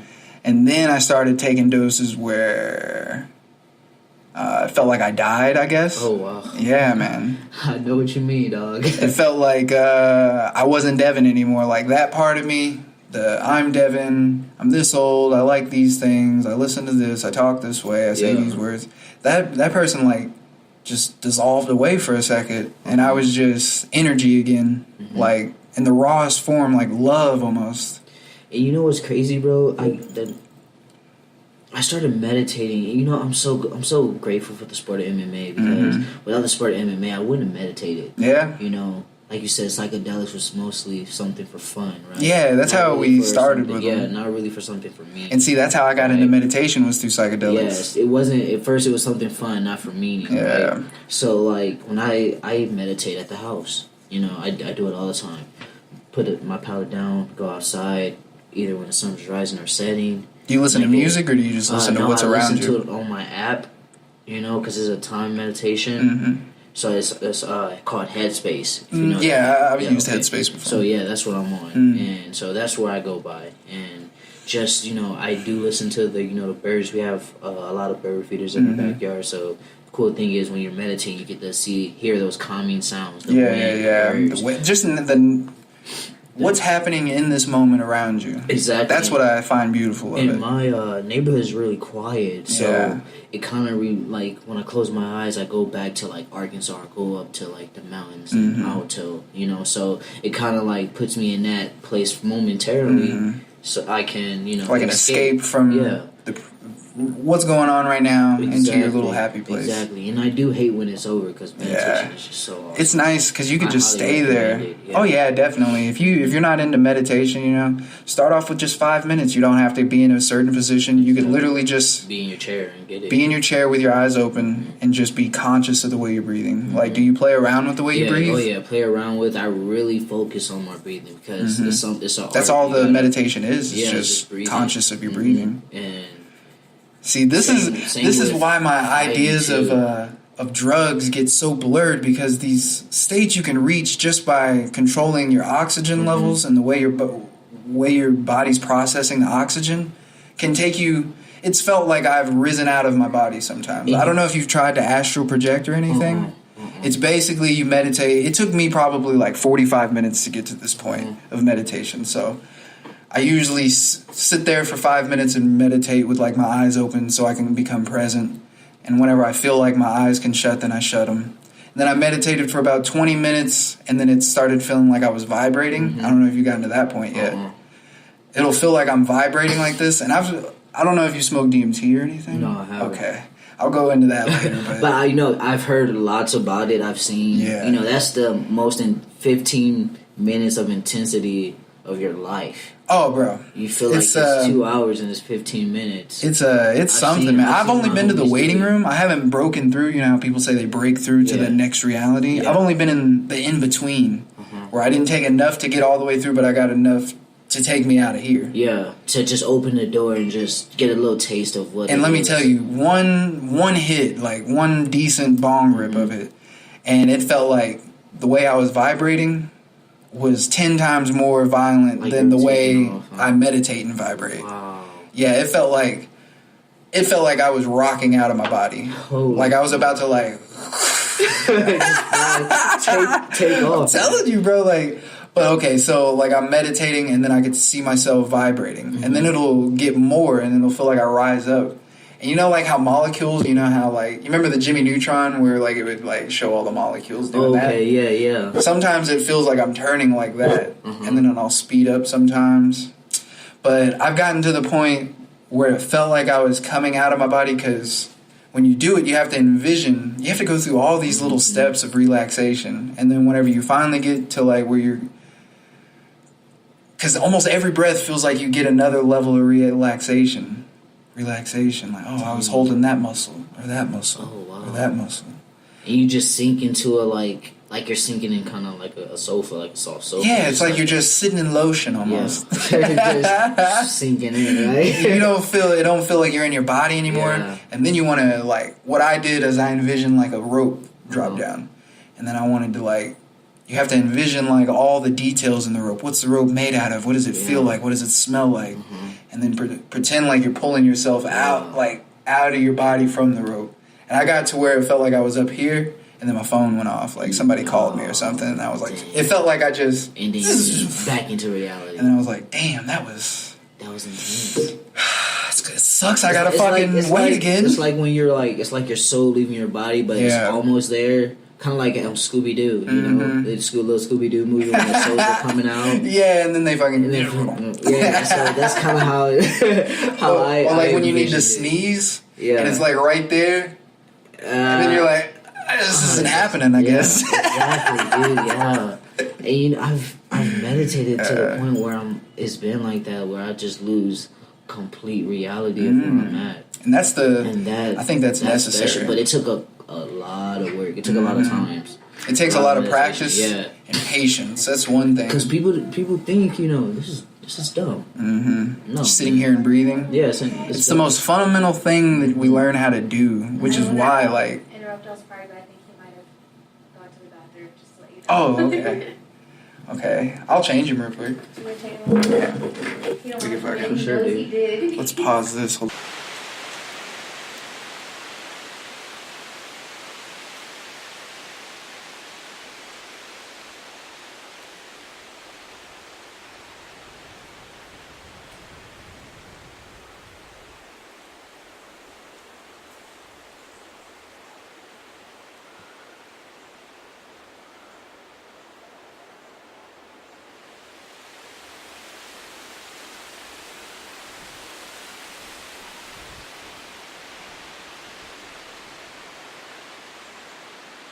Podcast was it not recording? Damn, no, now it is though. Okay, no, that's fine, man. But that's what it is, man. I just always have an idea that I'm thinking of that involves like YouTube, podcasting, you know, just. I think you can capitalize on it, bro. Like if you, especially like being if you had a podcast, just where you have other fighters on or. I'd come on to your podcast, bro. I'd love to come to the podcast, you know what I'm saying? That would be awesome. Because we can talk about all kinds of weird stuff. Like, you can have people where you talk about these subjects and people you talk about these subjects. Exactly. You could do,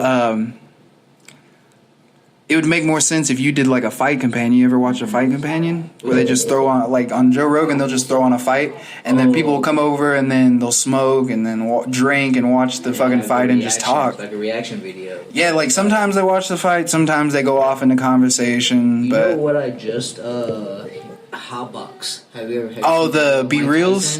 No. Mike Tyson's podcast, Hotboxing. Have you seen that one? I haven't seen it, A no. lot of UFC fighters and ex-UFC fighters have been on it. And I'm like, it surprises me how much marijuana has just been a huge... Like, these fighters are current fighters. One's the UFC champion, and Henry Cejudo, you know, he was up there chiefing a huge joint. Man, you know? that's one thing I like about MMA is they let their people medicate, you know what I'm saying? Because it does help. It does. They just, I guess they want them to be a little sober when just when it comes to fight time, you can't have, like, this much. But that's anything. Like, if we're paying you to come do your job. Yeah. We don't care what you do to get here, as long as you put on a good show and you're not under that. Which is how it should be everywhere, like... Yo, since you listen to Joe Rogan, how do you feel about hunting, man? Like, oh, bro, I grew up hunting. Yeah. Like, I used to go rifle hunting and stuff. We hunted deer, fucking elk. I would go dove hunting, quail hunting. Taking care of my body, and eating is like a huge part of it. So, like, I've been really trying to, you know, 100% grass-fed meat. Yeah, bro. I was when we were at the grocery store, I was looking at the fucking meat like, man, I wish I fucking didn't have to buy this bullshit. You know, some of Albertsons... Were you at Albertsons? Nah, we were at Walmart, man. So, see, I don't know about Walmart that much. I get the beef I get is like the 93.6 or whatever, you know. Like, grass-fed. Try and get the lean grass-fed beef, but still, like, that's not a fucking elk, you know what I'm saying? And think of, like, the difference an elk's meat goes through.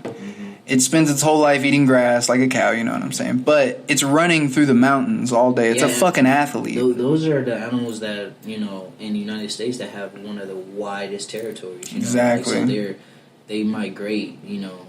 And some of them can cover over 100 miles in a day or two. So they're fit animals. And then, how often are you getting like just free range cow meat? Exactly. You're not. Exactly. They're all fucking kept in captive, and then bred. Most of them probably pumped full of hormones. Yeah. Trying to get the most out of an animal, which is sad, man. I can't support it. I started looking into like how they, beef these cows up, and when is it time to slaughter them?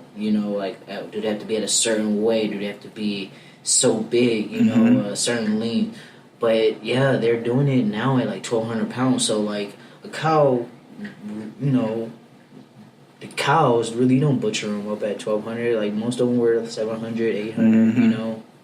And now you're doing it 1,200. So they're putting all this product in there to make them big. Yeah, big in the least amount of time, which is what they're doing with weed too. Which is why I want to grow my own weed, because I know they're gonna try and slip something in there, bro. Oh yeah. Why wouldn't they? How much money? Pesticides and everything. Oh my gosh, yes. They're trying to get the most diseases in weed now. Yeah, they're gonna fuck it up because they're gonna try and get the most out of the plant in the least amount of time. Which, I mean, I understand that's the way humans. Right? That's the way humans do things, the most efficient way. But I would rather grow my own plants. I've grown my own plants. It's an intimate thing. I feel like you become one with the plant. Like you raise the plant and then you harvest its fruits. And then it becomes like a sentimental thing. Yeah, it becomes real like just a real connection with you and the plant.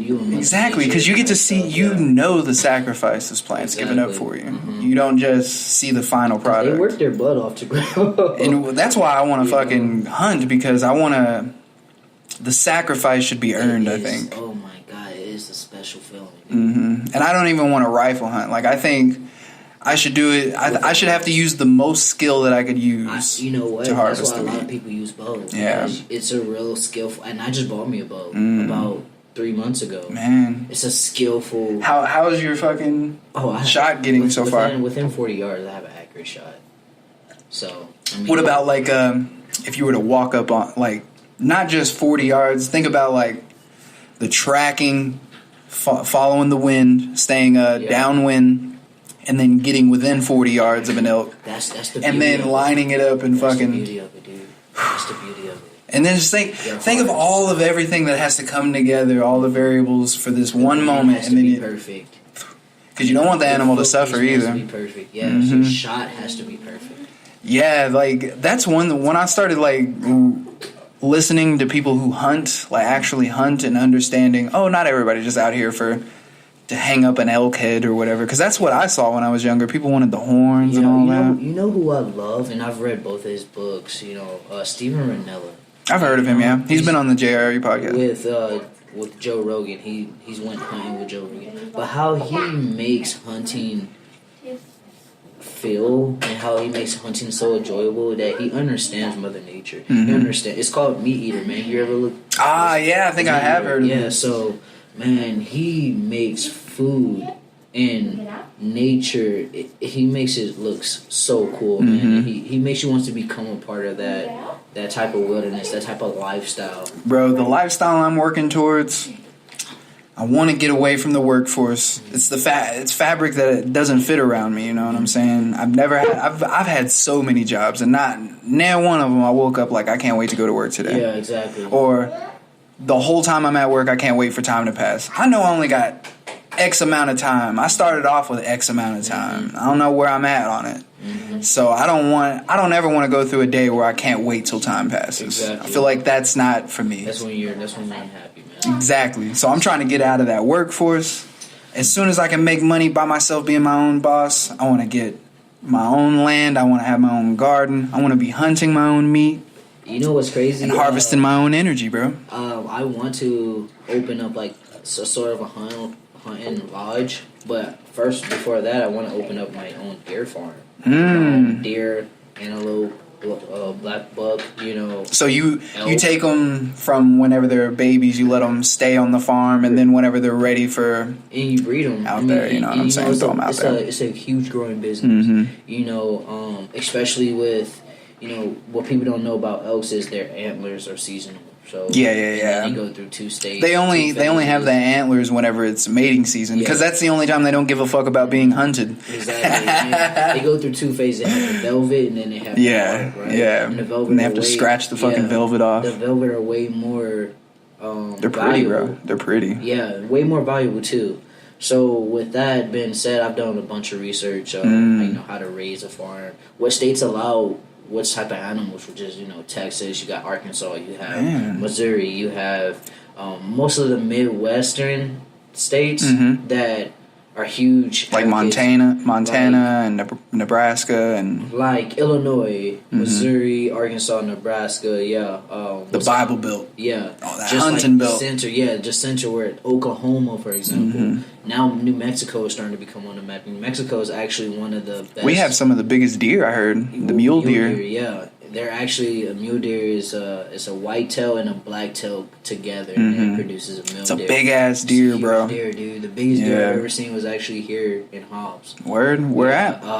Well, in Lee County, not in Hobbs. It was actually by it's in Unit 31. It's between Carlsbad and Hobbs. I was about to say Carlsbad and Hobbs. Yeah, that's where I would go hunting too. Big fucking deer out there, biggest deer I've bro. ever seen, man. It was huge black buck. He was stuck in a hole that we were pipelining in for a summer job I had, and he got stuck in this ditch about 10 feet deep.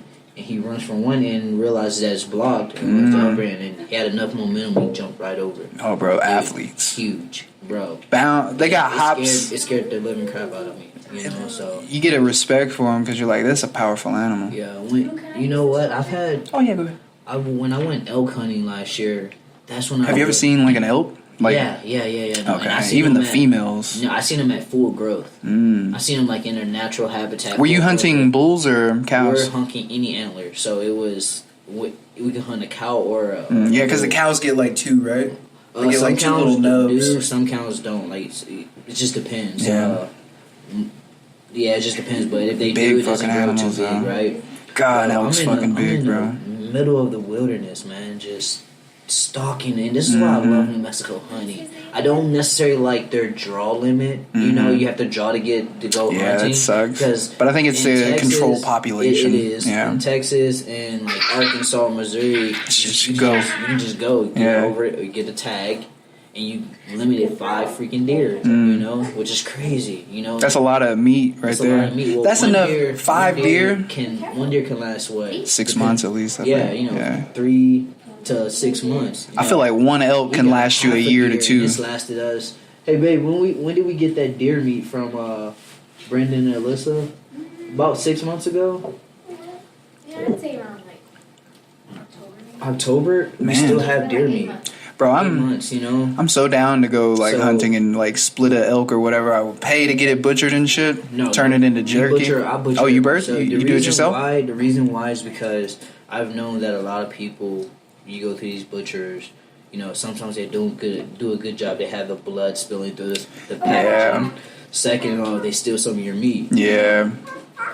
For me to get a deer that's $220 and I only got 3 months worth of meat, that's a problem. Yeah, if you're stealing a pound, exactly. So, I already paid you for your business, bro. Exactly. Don't be stealing my shit. $1,000 for you to butcher this stuff up. That's a lot of money still. Exactly, it's $1,000. So, especially if it's just quartering. You know what I'm saying? Meat grinder. I've looked up multiple videos. Oh, you have all this stuff. You know how to like. I have vacuum process all the meat and everything. I have vacuum, so I know how to cure it. You get.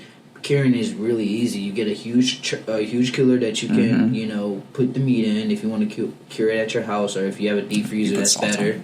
Yeah, so you put salt on it. I like to use pink salt, a little thicker, a little more stronger to me. Put salt all over it. Cover it with ice. Close it. You want to do it for about 2 weeks, but the thing is keeping it fresh is every other day, drain the water out, and then put new ice on it, put a little layer of salt on it. So you're putting it in a cooler? Yeah, you can put it on the cooler. What temperature is it usually at? Well, no, not in the cooler, like a cooler like when you put soda in and stuff like okay, that. so just a dark, dry place. Like an ice chest. Yeah, okay. Yeah, so like you put the I see where we're going. All right, yeah. And then you drain the water. You already quartered the deer up, so you got, your legs, you got your back strap, you got, all your cuts. But before you cut it up into fillets and into like steaks and meatballs. You gotta cure it so you and gotta cure it. everything. You don't have to, but it's preferred, right? Yeah, it's Your probably meat lasts gonna longer. pay off in the end. Yeah, your meat lasts a little longer. So you put, salt on it, cover it with a bed of ice.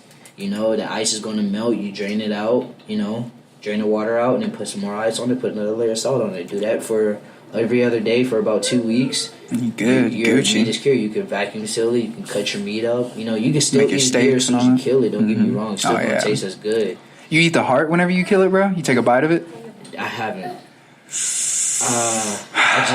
I They showed me. I was like 6 or 7, and they were like, "This is the heart, and you're supposed to eat it. Your first kill, you eat it." Yeah. I've never killed a deer. You just told me yesterday. Yeah, I was so like, I haven't. Native Americans did that, and I do. kind of like. I feel like if I bow hunt and I get one, and I successfully it's supposed to make you do part it, of the deer. Right? Exactly. It's like it's Gives just you- a little ritual. You know what I'm gives you saying? the sentiment, You're taking its strength, basically. Yeah, I don't know. It's weird, man. Everything we do is weird, man. It There's really nothing that's is. really normal that we It really do. is. So I mean, if you don't want to eat a deer heart, If you were Hey, quit normal, being a you'd pussy, be bro. perfect, right? Yeah. And I'm not perfect by any by any. being perfect would be. Let me fucking tell you about. Okay, so back to Us, because I was gonna tell you what I thought the underlying thing was, because it sounds like y'all watched the movie. It was like, okay, it was a good movie, but you didn't quite get what he was trying to tell y'all. Yes, please. All right, so basically, okay, so whenever they're sitting there and they finally are talking to their tethered people, the guy, he says, "Who are y'all?"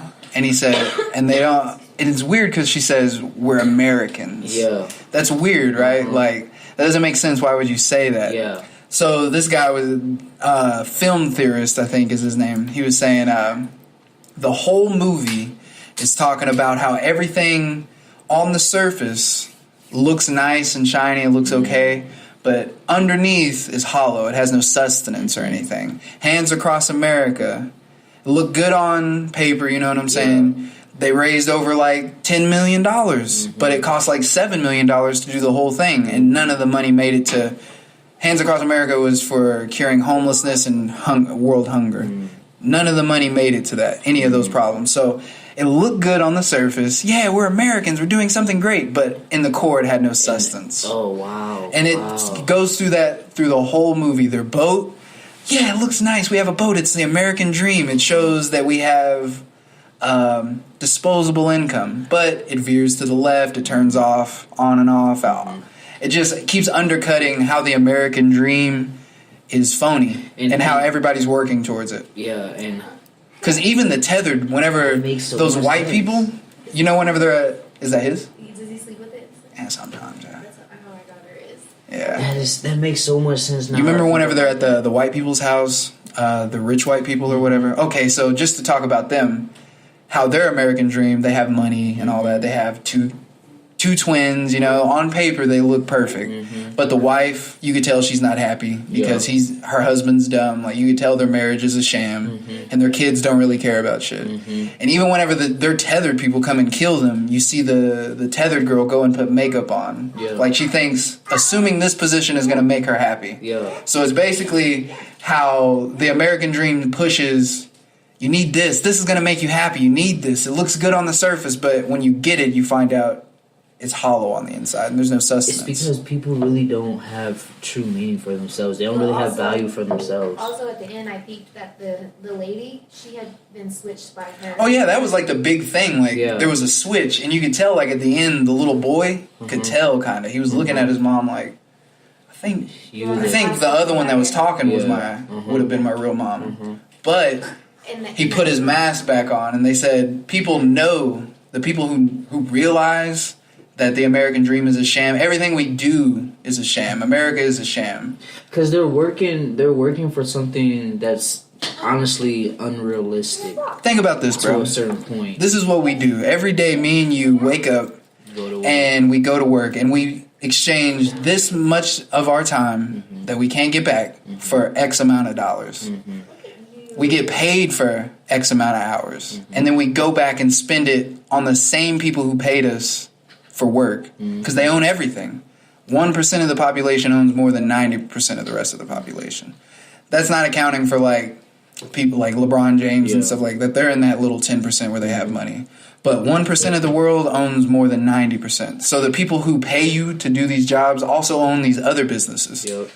So they'll pay you for your work, and then you go and say, okay, I'm going to give it back to them because I want internet, or I want food, or I want this. It's an endless cycle of like slavery almost. Because in a political way it is. If you're not, they're not losing anything, but they're gaining more money from you. What reminds that we have to pay for things that we actually need in the world. Like I didn't ask to be blind as hell. Right? $100 for contacts and glasses. You didn't ask to be a woman either, but they make you pay for all your feminine products and everything. Yeah, exactly. And they tax them. That's fucked, right? Yeah, it's taxed, everything. They tax overtime. It's an endless Rick and Morty play on this. I don't know if you've watched the one where they're like the Tales of the Citadel, and they go to the Citadel, and it's like a whole bunch of Ricks and Mortys, and then at the end, evil Morty wins the election or whatever. But basically, it plays on how everybody's the same. Me and you, we all have life. Life is the same. Yeah. So, but we all trade. Some people have it better than other people, you know what I'm saying? Even though they're the exact same. And then people just stand for it. Like, we just accept it as a society. Like, me and your time compared to the universe is equal. Yeah. But I get paid $14 and say you get paid $28.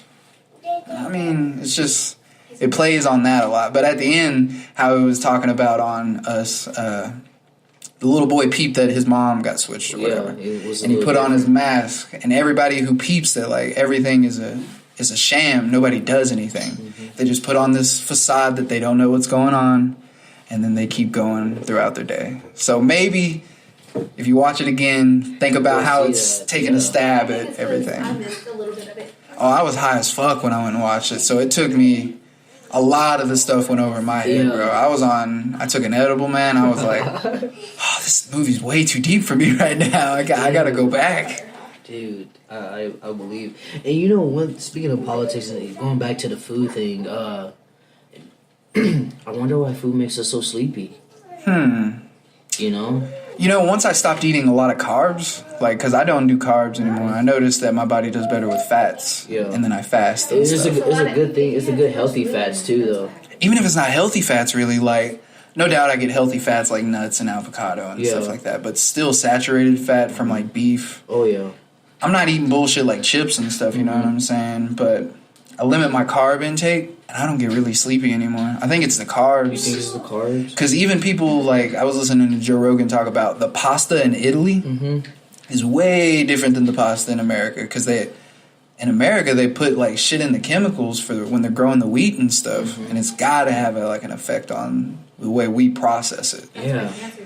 Like, think of how thin everybody is in Italy. Yeah, you gotta like. And they eat fucking pasta and dessert with every meal. Like, how old they are, how great their skin looks. That's what I'm saying, you know? That natural oil, they're taking in those natural vitamins that they're not taking shortcuts on shit. Yeah, you know not. what I'm saying? I mean, even like the people in Mexico, like they eat really bad, and they are even like the Mexicans in Mexico are healthier than the Mexican Americans. It's cause, Mexican food is a lot of fat and carbs together. So you would think that they would be like a fatter culture. That people in Mexico are Hendrix, calm down. And people wonder why I want to grow and have my own food. It's because I see what it's doing to, our society, man. I just see something that I really, and when I have my mind set to something, dude, it's like strong. Yeah, same. It's like I'm going to study it. I'm going to keep. You have to be. It's the psychopath in you that makes you want to become. I want to become fully engulfed in this and know everything about it. Yes, I want to know everything about it. And that's what everything I'm putting in my body. That's the characteristics of people who change life as we know it. You know what I'm saying? The world, You have to become a psychopath about things. Yes, and speaking back onto the Mike Tyson and Henry Cejudo podcast, I mean, you got to look at it. They were talking about it, and it was a specific clip where, how do you not get caught up in your psychopathic life, in your psychopathic day-to-day thinking and stuff. You know what I'm saying? Because when you come home, you're a complete family man, right? But when you're at practice, or when you're performing, or when you're getting prepare for a fight, you go into this whole you go into this character, right? Whenever I'm in like a really intense cardio session or workout, like the level that I'm at, I have no compassion for the pain that I'm feeling anymore. No sympathy. There's no I have no sympathy for myself, honestly. No. I'm like my worst critic because I know that I could always be better because I've never gotten to a point where I failed. Yeah, you can go past your form. Exactly. Past that extra form. I always feel, you know how Goku, I just got into fucking watching Dragon Ball Z and everything, and bro. Now you think about that, that's like I'm going through your stages of forms. Like I just watched him fight Lord Beerus. Limit, right? Yeah. Well, no, I got another Super Saiyan where I can go to this limit. Bro, he was in this last episode. These last episodes I was watching, he was fighting Lord Beerus, and he was like a cat, Lord Beerus. Yeah. So, and Lord Beerus kept having to like do more and more and more to get him to tap his full potential. Mm-hmm. And even like as he tapped, he was like, it's weird because I know I could do better, and I'm not gonna let you tell me what my limits are. Mm-hmm. And then Goku just keeps getting better and better and better and better. And it's a message in itself because definitely. I think it's a message. If people keep telling you, hey, you're not going to be able to do There's no way. It's physically impossible, or it's just not possible for you to do this. What? And you're like, watch me do this. Watch me hit it, and watch you be amazed. Watch you shut those doubters out. Bro, last year I think I made a post because people were just ragging on like potheads and how they're unmotivated, and I was like, bro, I'm out here. You tell me I can't fucking lose 75 pounds. Watch me do it high as fuck, bro. Yeah. I'm gonna do it because I smoked every day whenever I was going through that. Man. So I wanted to have no remnants of the person that I used to be. Because the person I used to be, you get high and like eat or whatever, chill out. And it evolved into like whenever I would get high, you know how they say you get paranoid and stuff? Mm-hmm. It seems like it just heightens that voice that's in my head that's like, quit being a bitch. Yep. And I'm trying to think with like the bitch version of my voice. Like, I don't need to do that. But the weed's making me feel uncomfortable about it. Like, and it's saying, nah, you said you were going to go run, bro. And you need to go run. You need to go run. You need to do it high as fuck. You said you weren't going to eat this today. You're not going to eat it. Yeah, and then whenever I get high, it's just like, I'm not doing that. That's not me anymore. See, weed does something different to other people. Weed is that sometimes it's either motivational. Mm-hmm. I use it for motivation. By far. I have to. By far. I know people that works out doing that, like you just said yourself. Mm-hmm. I know people who works out on it. I have to, bro. I know people who it's like you'll see people at my gym lit, dude. Lit, man. It just gives you this focus. It lets you go to this place of calmness, man. Calmness and no sympathy for yourself anymore. Mm-hmm. Because if you get to a point where you physically can't go on, then you just can't go on anymore. Mm-hmm. But if you're still going, then you can, and you need to stop complaining. Like, imagine if you were dead. Some of the best people in the world smoke weed, man. Some of the greatest and most admirable. I think we're about to admirable, presidents. Yeah. People, figures. They all do that, dude. I think we're about to take a step in evolution because I think once a lot of people start smoking weed daily and it's like a normal thing, I think we're gonna evolve a little bit because people are gonna be more. It just makes me more aware. I think. Oh yeah. It takes me from if this is sober me, then it takes me to like right here, and I'm just that much more aware of how I treat people, what I'm doing. Exactly. I don't know. I think it's positive. It's not positive for everybody, but I think it's positive. Yeah, I do too. I highly agree. It's not a drug. It's not a drug that you can, overdose on. You haven't heard anybody overdose on. There's really no negative side effects from it. You can still be a healthy person. Most people use it as a medicine. Yeah. But I have seen people freak the fuck out, and I feel like those people just suck at drugs. The very first time I did it, I freaked out. Oh, word? Same. I was by myself though. Hold on. I want to hear this story. I'm gonna go take a piss though. Okay. All right. Taco.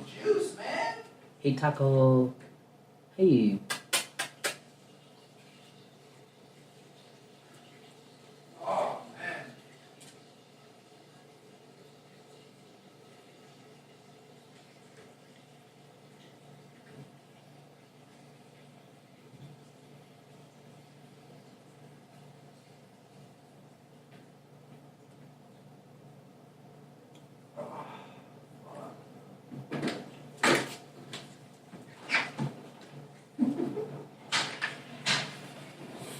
He's the boss. Who's the boss? Are you done, Vic? We're almost. Dang, dude. So he The runs. Cardinals have been getting their butt whooped. He runs shit around here, don't he? He tries. He He's tries. cute. What's up, buddy? Oh, you were saying the first time you got high. What happened, bro? Man, dude, I was in Missouri, man. It was the summer. I think it was the summer going to 8th grade or 7th grade, 8th grade. I can't remember, but I had just won like a Missouri State title for wrestling, and with my cousin at the time, we called him T-Pain, and my brother, and my friend Sam, who actually goes to the university out here in Hobbs. We both came out here. Southwest over here? To the Southwest, yeah. So, I hit it. I didn't think I was getting high or anything. Hit it again, and out of nowhere, just like hit me in the face. And like my eyes were so low, I'm coughing, and just out of nowhere, like I just wanted to go home. I wanted to go to sleep. You felt out of control of what was going on. Like I couldn't.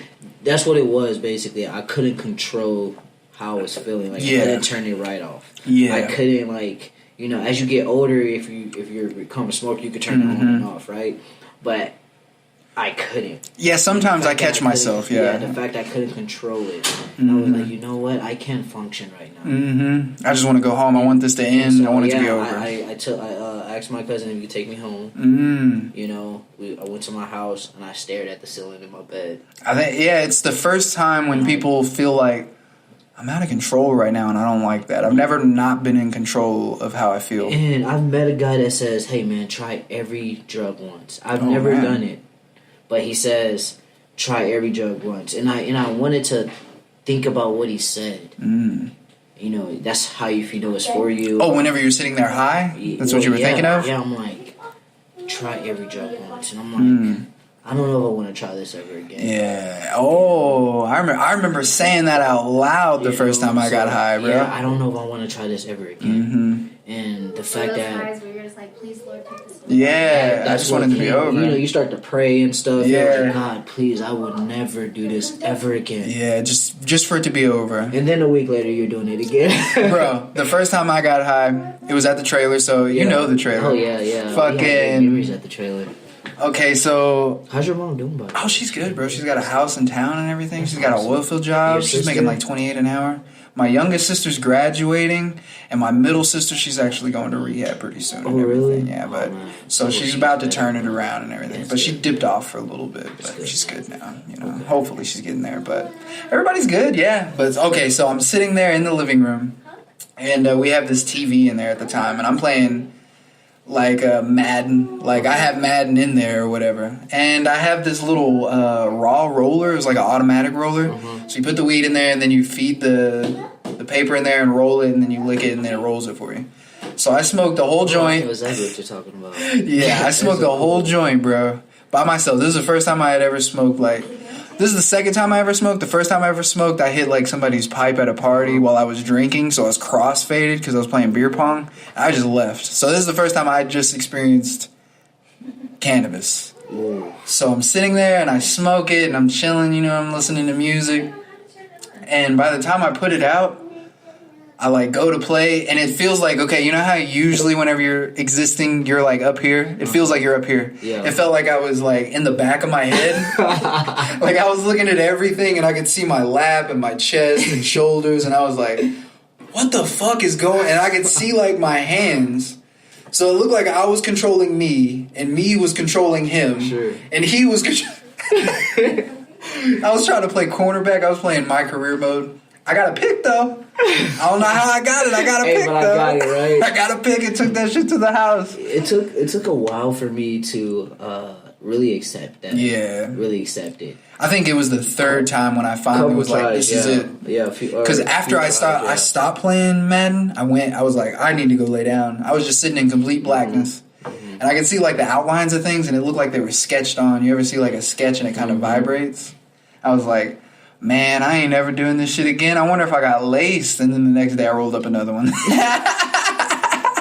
And I've been through that phase where, and so has, my girl, we've been through this phase where it's like, was that really laced? Yeah. Like, do you think that was laced? And I'm like, man, I don't know, but my head is just straight spinning.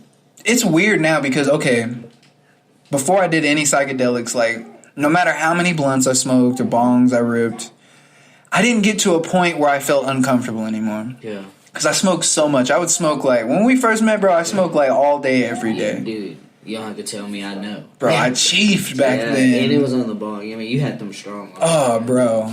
I'd be mad high all day, every day. I have some of the greatest memories at the trailer, man. It was fun, bro. Like, I go back sometimes and just think about it. It was fun, yeah. That was just awesome time. How everything was just improvised. Like, we didn't have a plan for anything. We were just taking it day by day. There was something freeing about that. You guys definitely made, our little crew that we had at the time, you definitely made living here worth living. Oh, man, like, that's for dope. real, man. Like, when I told you, as I got mature and as I got a little older, I told you, I was like, man, thank you. And, sending that text of gratitude to you, thank you for allowing me, because what people don't know at the time is I was homeless. Yeah, I know, man. Like, which is why I was like, that's no problem. I got a broom. Out here where I was homeless.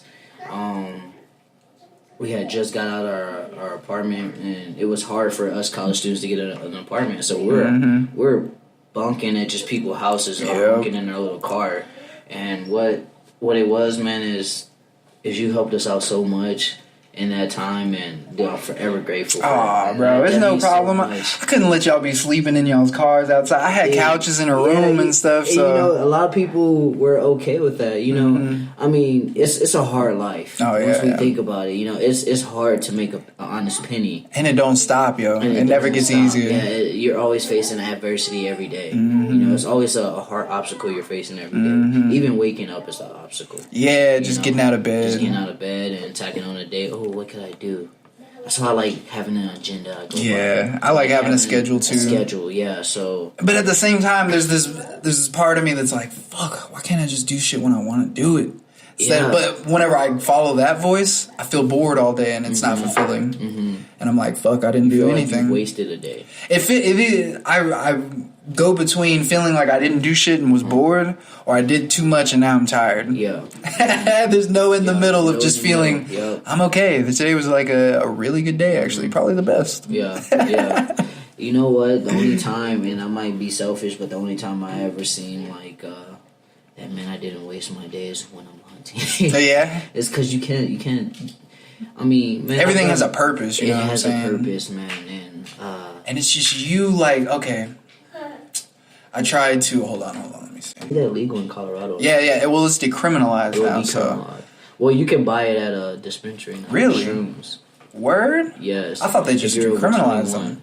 No, they legalized it. Wow. When did they do that? They did. I know it was just recently. They did it about 2 weeks ago. Yeah. Maybe I thought it was just decriminalized though, like where you couldn't take you to jail anymore. But they've decriminalized marijuana almost everywhere. Yeah, Texas is doing it this year, I think. Yeah. So it'll be nice, man. But I hope they follow in the same footsteps as Missouri, because Missouri decriminalized it, and they made medical shops this year. So they're in the process of bringing that out. And see, New Mexico, we're probably going to recreationalize this year. That would be awesome. Our governor, it's already been put forth. He's starting to realize how much money has been made. Well, we just got a new governor. It's a girl now. Oh, it's a girl. It's a fucking Democratic girl. Okay. But she was like, yeah, why would I tell people they can't do that? And there's so much money that could be made. Dude, it's $1 billion industry. And everybody around here pissed right now because she wants to cut back on like, hey, easy. And the research that's on it is just so. Yeah, it's extensive, it's bro. helping our body. Yes, like it's not worse than the stuff that's already legalized. I use the CBD rub for my body. It helps. Yeah, you ever just smoke CBD? I have. That's what I had in here. And I really like that feeling. Oh, it's just relaxing, for man. the first time, that's the medicine. For the first time, it really made me relax and sleepy. So most of the time, I find myself sleeping. But when I would go hiking, like when I was living in Albuquerque at Jackson Wink, when I would go hiking up in the Sandia Mountains, man, or Sandia Crest, man, it's that CBD. I mean, it helps you. It's a great meditation. Have you ever taken like a CBD edible? I have. Those are pretty nice. I have. It was chocolate, actually. Really? Yes. I think mine was like a peach ring. Yep. You want to hit this? I don't know. It's like there's a little bit of THC, a little bit of CBD, a little bit of meth, a little bit of. Nah, I'm just playing. Wait till after you hit it. Oh, just fucking. Right. Oh. It's got psilocybin in it. Dude, that'd be crazy. I think psilocybin will become like cannabis. I think everybody, bro. Like I took a microdose of psilocybin earlier. Like.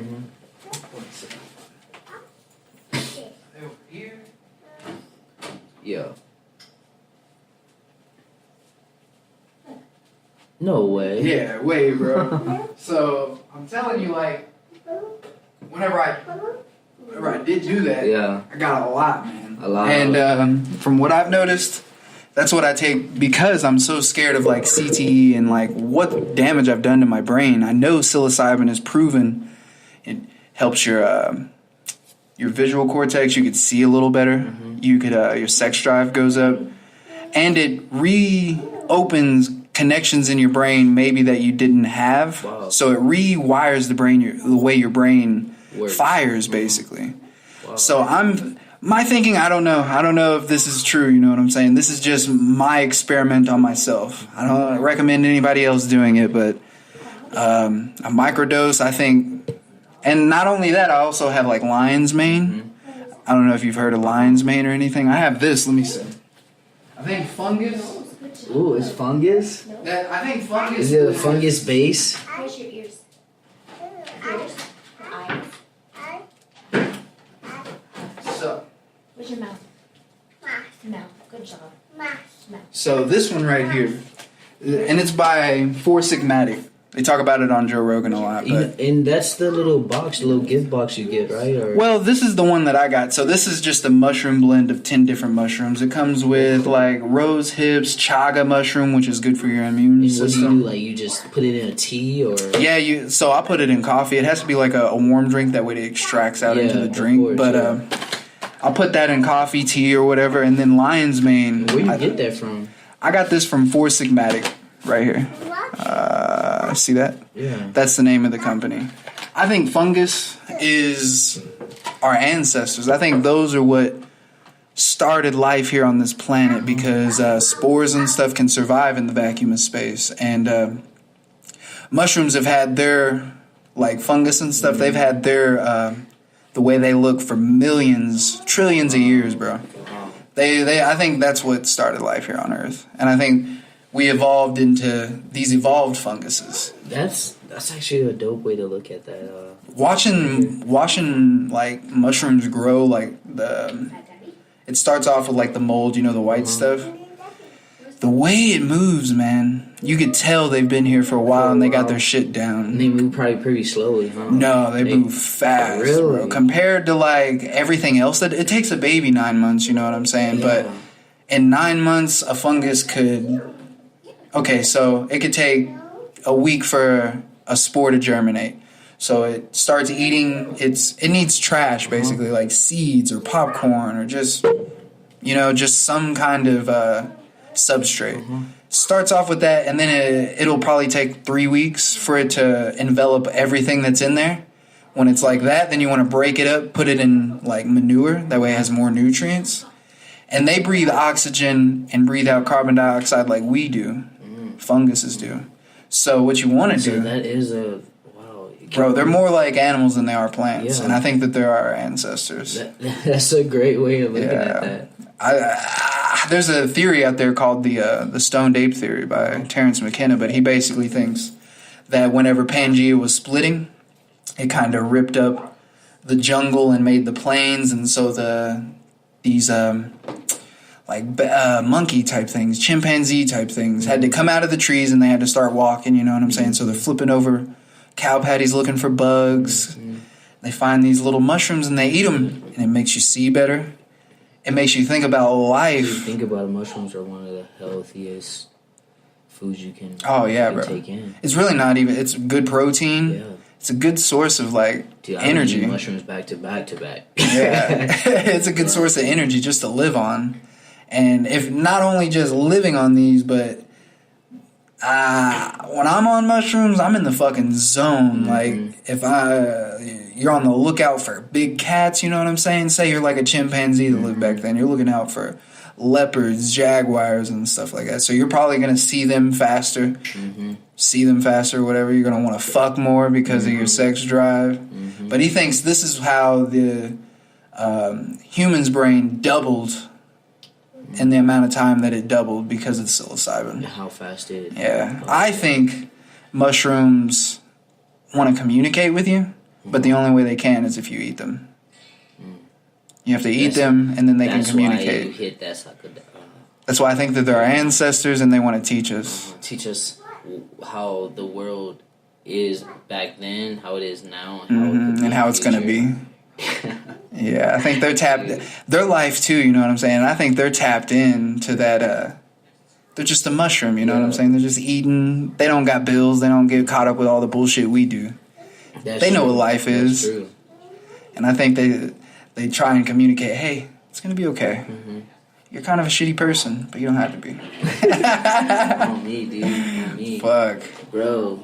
Man, this has been awesome. I know, right? We're on like an hour 40. You want to bring it to a close? I gotta go to like a fucking I gotta go to a cookout, man. Whose cookout are you going to? It's for my sister. She's graduating tomorrow, so we're having a little cookout. Oh yeah! Shout out to Desmond. Congratulations, man, dude. I really appreciate you. Oh man, anytime. Off, teaching me about this and then educating me more. But man, just a simple conversation, man. Oh, it's nice, right? Man. It's nice just coming in having a. That's why I like podcasting, man. It's real soothing, dude. I hope like doing a podcast kind of makes you like, oh, I could do this. This is, and it would be nice. Yeah. Because it's so nice just to sit here. We weren't on our phones like talking to each other. It's nice to just sit here across from somebody and conversate. Yeah, just all kinds of topics. Yeah, exactly. So, hey, man, I appreciate you having me, Dev. Oh, yeah, no problem, man. Thank you for coming. We'll see you next time, bro. Yeah, Thank you for tuning in, guys. Stay.